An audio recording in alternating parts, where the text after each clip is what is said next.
Aujourd'hui, je vais vous présenter mon XADV. C'est un XADV de 2021. Je vais vous montrer toutes les options qu'il y a dessus. En tout cas, toutes les options qu'on peut mettre dessus. Et je vais vous expliquer aussi, est-ce que c'est mieux qu'un T-Max ou moins bien, les défauts et les qualités de ce scooter. Voilà, on va faire le tour du scooter d'abord.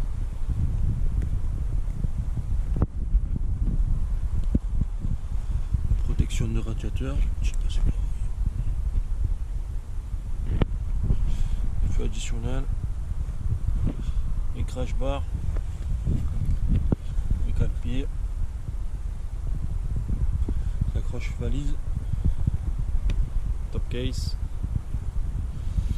la sacoche centrale.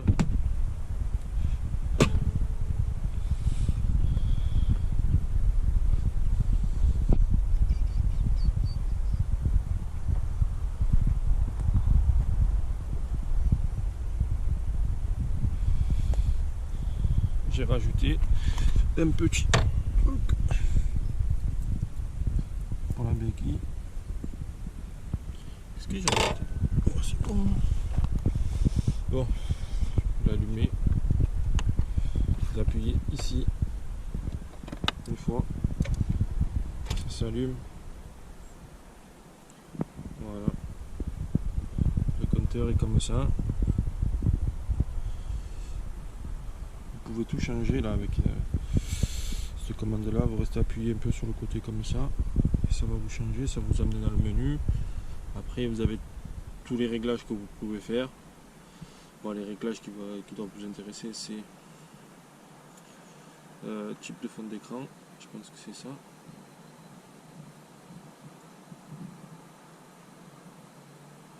Non, c'est pas ça qui va vous intéresser, c'est général, fonction. Type d'affichage, ouais, c'était ça.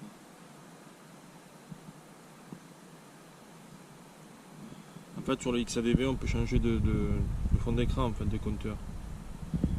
Voilà, il y a celui-là, vous avez celui-là, vous avez celui-là et celui-là. Moi, j'ai mis celui-là, mais celui-là est très bien aussi. Voilà. J'ai celui-là, tac, on revient en arrière. Et voilà. Le scooter il a 265 km. Non, franchement il est super, je vous ai mis les feux, tac.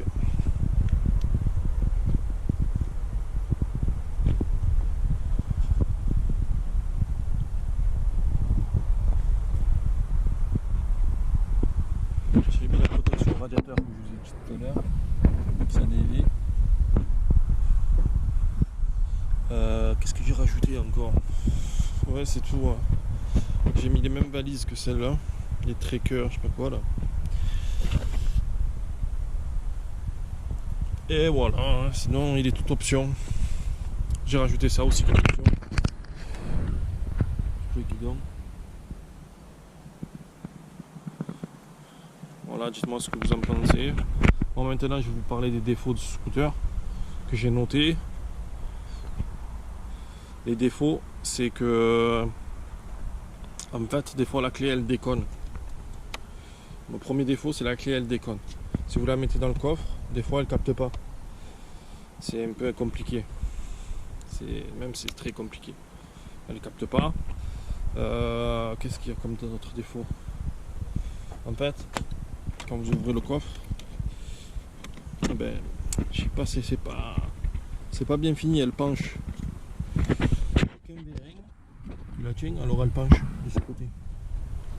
Moi je trouve que c'est pas terrible. Et le port USB, le port USB-C, il n'y a pas de lumière en fait pour le voir la nuit. Il n'y a que cette lumière, mais elle sert à rien. Voilà, cette lumière là pour le coffre, mais elle sert à rien. Il faudra en rajouter une pour rajouter des ports USB. Voilà. Moi les pneus je les trouve bons. Il y en a qui les trouvent pas bons, moi je les trouve bons. Encore un petit défaut, qu'est-ce que je pourrais dire comme défaut? Le compteur, il y a un problème avec le compteur. Et tout ça, c'est pas très bien. En fait, quand vous roulez, vous vous mettez à 90. À bête à coup, il fait 87, 89, 90, 91. Tout seul, en fait. Il y a un bug au niveau des kilométrages, du kilomètre-heure, quoi. Ouais. Il y a ça comme défaut. Ça, c'est le bouton pour les modes. Ça change, là, standard. Voilà. Bon, franchement, je les ai pas utilisés encore parce que je suis en rodage, je suis en standard.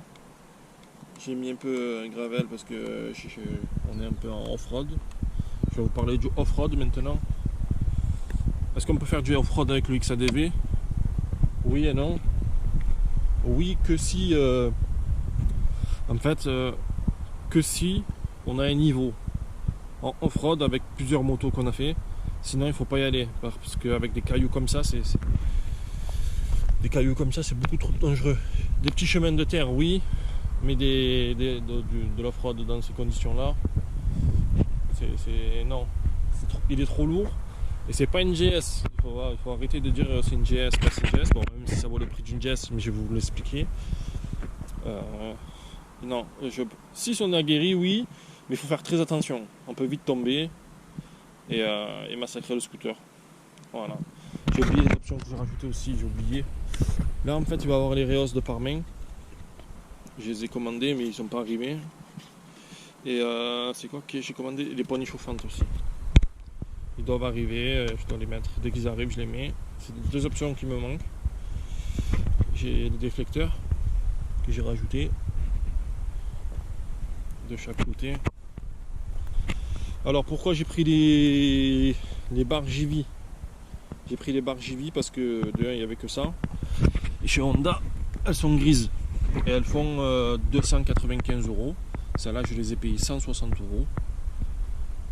160 €, et elles sont noires, elles sont très bien finies, franchement elles sont bien. Ça, c'est des feux additionnels de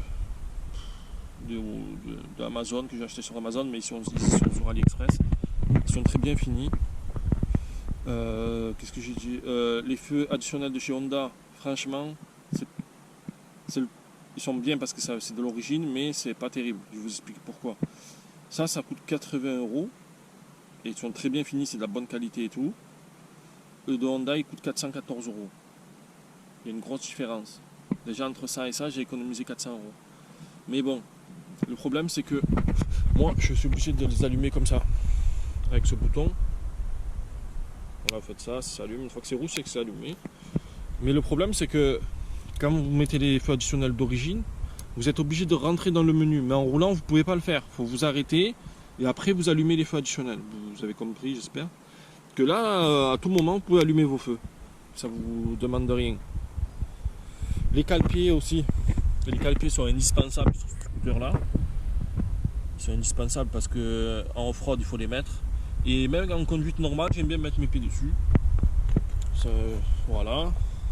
Petit défaut aussi, c'est pour les cale-pieds du passager. Franchement, ils auraient pu faire une languette ou un trou ou quoi, parce que c'est pas bien fait quoi. Obligé de mettre le doigt comme ça, c'est pas bien fait. Moi je trouve que c'est pas bien fait. Après dans l'ensemble, c'est un très bon scooter. Franchement les passages de vitesse et tout c'est nickel, je suis content. Il y a juste une chose, c'est il a coupé une fois en fait, il s'est arrêté. Je sais que c'était un problème, moi je disais bon on va voir si je l'ai ou pas, ben oui je l'ai eu. En fait, j'ai accéléré d'un coup, bam, à l'arrêt, paf, il a coupé, il s'est éteint. Apparemment, c'est un défaut sur les XADV, je sais pas. Qu'est-ce que je voulais vous montrer d'autre? C'est tout. Ah, ben je vais vous montrer comment on démarre. En fait, vous appuyez une fois là. Une fois que vous avez démarré, vous appuyez ici. Démarrer.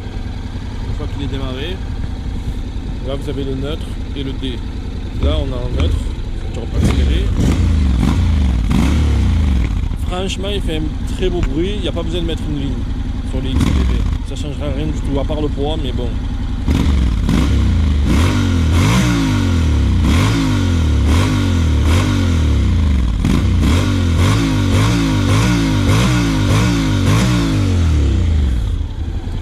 Voilà, après vous mettez D, vous allez entendre passer le passage rapport. comme hier.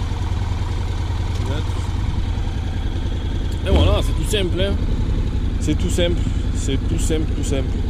L'essence, vous appuyez ici, ça ouvre le petit capuchon. Là, pour moi, il y a ma sacoche. Je pars bientôt avec. Là, il y a ça c'est pour le coffre. Franchement, le coffre, ça va. Vous pouvez mettre juste un Momo Design. En fait, ce casque là, vous pouvez pas le mettre. Ça, c'est pas possible. Vous pouvez le mettre dans le top case, ça va. Mais dans le coffre, vous pouvez pas le mettre. Il y a assez de place, hein. Et voilà.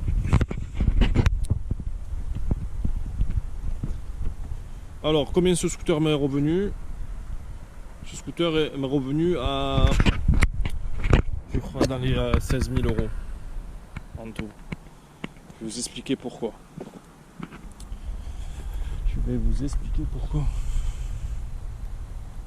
En fait, je vais vous faire le prix du scooter. Le scooter, en fait, il coûte 12 778 euros.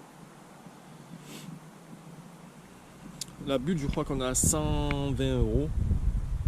Un truc comme ça, je compte à peu près. Déflecteur, c'est 70 euros. Vous avez les mois, ce que j'ai rajouté, 85 euros, plus 160. Les cale-pieds, c'est 300 euros. La sacoche, c'est 110 euros. Ça, c'est dans les 90 euros, je crois, je suis pas sûr. Bon, après, il y a des petites pièces que j'ai pas encore installées. Bon, le truc de, on le compte pas. Ça, les attaches valises, ça, c'est 250 euros. Et pareil pour le top case, c'est que du JV. Pour le top case, c'est 250 euros hors platine. Hein. La platine, je crois que je l'ai payé dans les 40 euros. Les valises complètes avec le top case, ça m'a coûté 1000 euros. Et voilà, je crois que c'est tout. C'est tout. C'est quoi que j'avais compté d'autres aussi? Ah oui, il y a les poignées chauffantes et il y en a pour 250 euros en fait. Et un truc que j'ai payé. Ouais, voilà, on est à 15 486 euros. Et encore, j'ai pas coûté des petits trucs, mais il faut compter 16 000 euros, ouais, à peu près 16 000 euros. Ils y sont les 16 000 euros. Voilà. Est-ce que c'est cher 16 000 euros pour ça? Oui, je pense que c'est cher. Mais moi, vu que j'ai plus envie de passer les vitesses,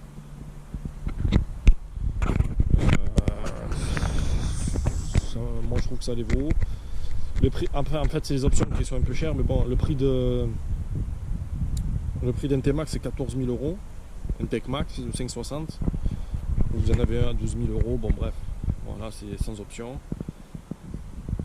Est-ce que c'est mieux qu'un T-Max? Oui. Est-ce que c'est plus confortable qu'un T-Max? Non. Le T-Max, il n'y a pas plus confortable que le T-Max. Mais bon, le T-Max est vu et revu, alors j'en ai marre. Alors j'ai acheté ça. Parce que j'ai eu le 560 et le 530. J'ai acheté ça et j'en suis très content. Guidon large, tout ça, c'est très bien. Et voilà les amis, eh ben, je vous ai présenté mon T-Max, mon XADV. Voilà, si vous avez des questions, n'hésitez pas. Je vous dirai tous les prix des pièces et tout, si vous avez besoin de chercher des pièces et tout, parce que c'est introuvable. Les pièces, moi j'ai trouvé tout ça, c'était en Belgique. Pour 2021, c'est compliqué. C'est très compliqué. Et voilà, je vais faire un petit tour à faire avec et je vais vous montrer un peu ce que ça donne. Allez, à plus tard.